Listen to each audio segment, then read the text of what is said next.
కాజాపూర్ గ్రామం కాజాపూర్ మోహన్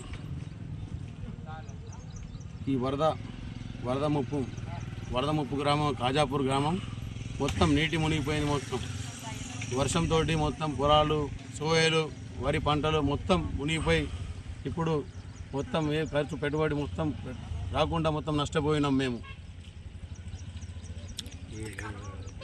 ఎవరైనా కానీ మాకు ఇప్పుడు గ్రామంలో మొత్తం మునిగిపోయినా కానీ ఇంతవరకు ఎవరు రాలేదు. ఓన్లీ పోలీస్ అధికారులు మాత్రం వచ్చి మాకు కాపాడిండ్రు.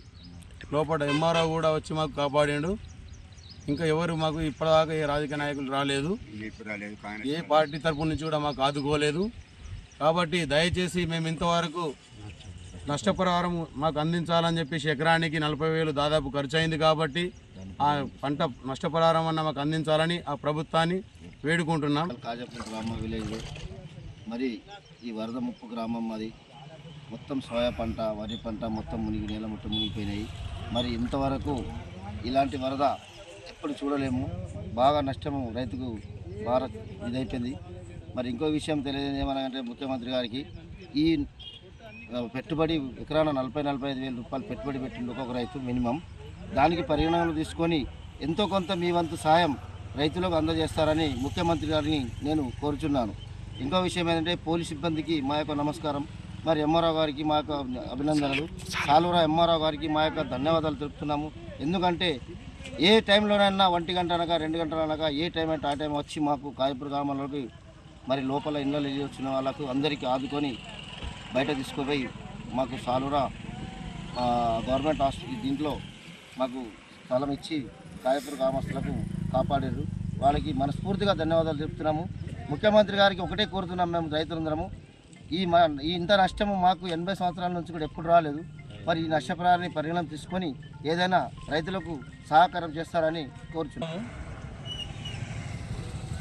28, 29, 30 3 రోజులు వర్షాభావ పరిస్థితుల వల్ల పెద్ద మొత్తంలో వరద వచ్చి మా కాజాపూర్ గ్రామ శివార్లో 2,000 ఎకరాలు నీట మునగడం జరిగింది. పూర్తిగా ఇంతకుముందు 10 రోజుల కింద వచ్చినా కానీ అప్పుడు పెద్ద నష్టం జరగలేదు.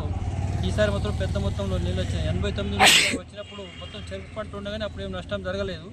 ఈసారి మొత్తం వరి పొలము సోయాలు ఉన్నాయి కాబట్టి పెద్ద నష్టం జరిగింది. రైతులు మరి కోలుకోలేని దెబ్బ రైతులకు వచ్చింది. మరి దీన్ని పరిగణలోకి తీసుకొని ప్రభుత్వం ద్వారా కనీసం ఎకరానికి 40,000 పెట్టుబడి పెట్టిన వాళ్ళు ఉన్నాం అందరు రైతులు.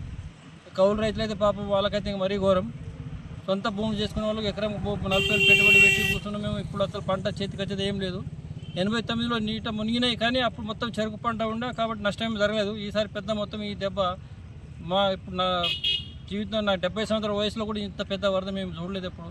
కాబట్టి ప్రభుత్వం వెంటనే ఆదుకొని ఎకరానికి 40,000 చొప్పున మేము పెట్టుబడి పెట్టిన దానికి వాళ్ళు కూడా ఆలోచించి ఏదో కొంత సహాయం చేస్తే రైతులకు ప్రతి ఎకరం లెక్కతో పక్షపాత ధోరణి లేకుండా దయచేసి మొత్తం గ్రామంలో అందరికీ మునిగినాయి కానీ ఆయన మునగలేదు ఈయన మునగలేదు వేరే ఫిర్యాదులు స్వీకరించకుండా మొత్తం పట్ట పానీలు చూసుకుంటే మీ సేవలు మీకు అంతా ఆన్లైన్లో అన్నీ ఉన్నాయి ఇప్పుడు కాబట్టి చూసుకుని ఎకరాల లెక్క చొప్పున నష్టపరిహారం చెల్లించాలని మా గ్రామం తరఫున కోరడం జరిగింది.